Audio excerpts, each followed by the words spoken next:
Dress கூட போடாமல் நம்ம பட்டாணி பாப்பா எங்கே போயிட்டுருக்காருன்னு பார்க்குறீங்களா?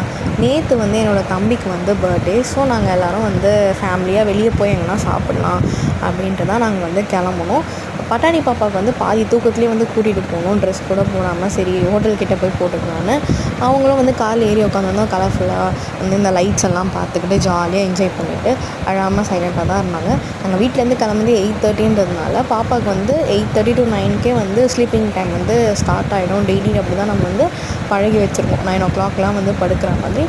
ஸோ ஹோட்டல்கிட்ட போனதே நாங்கள் வந்து 8:40 அந்த மாதிரி ஆகிடுச்சு. போனதுக்கப்புறமா வந்து அழறத்துக்கு நல்லா ஸ்டார்ட் பண்ணிட்டார். அவர் தூங்குகிற டைம், பசி டைம் எல்லாமே வந்ததுனால நாங்கள் எவ்வளோ சமாதானப்படுத்தினாலும் வந்து பாப்பா வந்து சமாதானமே ஆகலை. சாப்பிட உட்காரும்போது கூட கொஞ்ச நேரம் தான் சைலண்ட்டாக இருந்தாங்க. எங்களால் எதுவுமே வீடியோவும் எடுக்க முடியல, சரியாக சாப்பிட முடியல. அதுக்கப்புறம் ஃபோட்டோஸ் மட்டும் எங்கள் தம்பி கூடயும் எங்கள் பெரியம்மா கூடயும் வந்து எடுத்துகிட்டு கிளம்பிட்டோம். பாப்பா எப்படி சமாதானப்பட்டது கமெண்ட்டில்